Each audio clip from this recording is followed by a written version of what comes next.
Vous êtes dans le hall d'accueil. J'ai voulu accueillir les visiteurs avec ce Tyros des Grecs, un tableau que j'ai fait récemment et qui a la particularité de lever le voile. J'ai fait cette expo, je devais la faire déjà en 2017 et puis pour des raisons de santé, etc., j'ai dû y renoncer. Donc, j'en avais d'autant plus envie. Et donc, ça fait donc 2 ans que je travaille sur le thème, quoi. Je crois que je n'arrivais plus à sortir de cette obsession. Et même mes lectures étaient dirigées vers la mythologie. Bon, et en même temps, c'est un enfermement. Et j'ai hâte un peu maintenant de relire d'autres choses, de sortir, de voir d'autres centres d'intérêt. Mais c'est vrai que c'est une mania, c'est une folie de rentrer comme ça, à ce point, dans un thème qui m'est cher. Je ne sais plus pourquoi, parce que, enfant, je n'ai pas été sensibilisé du tout à la culture grecque. Je n'ai pas fait de grec, bien sûr, comme beaucoup. Les choses sont venues, je ne saurais le dire d'ailleurs. Bon, 2 influences quand même.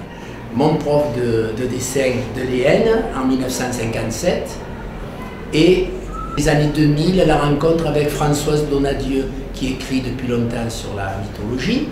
Et on a donc échangé dessin, écriture et on a commencé à faire des petits spectacles dans les rues. Je me souviens au théâtre Tourski, sur les places publiques, à l'école de musique de Saint-Cyr, avec Roger Coste d'ailleurs pour la musique, je me souviens, et Nathalie Saint-Zuc pour la chorégraphie et la danse, autour d'un même thème. Alors on a passé comme ça différentes figures mythologiques, Dionysos, Danaé, Apollon, et chaque fois c'était le prétexte à un petit spectacle, à l'édition d'un livre aussi. Il y en a dans la salle, à l'édition d'un livre d'artiste. Et cette fois, je me retrouve un peu faisant cavalier seul, parce que j'ai poursuivi ma mania, quoi, ma folie autour du thème. Bon, pourquoi? Je n'en sais trop rien. Pourquoi la mythologie? J'avoue que je n'en sais trop rien. J'ai regroupé des choses anciennes qui datent de... Je crois que les plus anciennes datent de 1991. C'était sur l'Ubris des Grecs, et je l'avais associé à la première guerre du Golfe. Et donc, pendant janvier 91, je crois, jusqu'à mi-février, je travaillais encore, bien sûr, et je peignais la nuit. J'étais complètement habité par cette histoire de guerre qui nous tombait dessus. C'était la première, comme ça, quoi. Après, j'ai eu évidemment des pièces des années 2000, etc. Et les dernières, je viens de les faire en septembre-octobre, quand vous verrez la déesse de l'amour, Aphrodite, elle est toute récente, vraiment toute récente. Donc il y a comme ça, sur 20 ans, des tas de choses, quoi.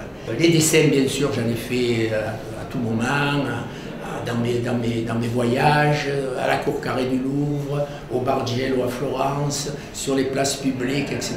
J'ai dessiné, donc j'en ai mis un certain nombre, pas tous bien sûr, tirés de carnets de croquis. Ces mêmes carnets de croquis, je les ai prêtés à Françoise, qui s'est remis à écrire dessus. Donc voilà, ça faisait une espèce de boule de neige, quoi. Il y a combien d'œuvres? Alors là, écoute, je n'ai pas compté, et moi-même, je suis le premier surpris, je me dis, c'est toi qui as fait ça?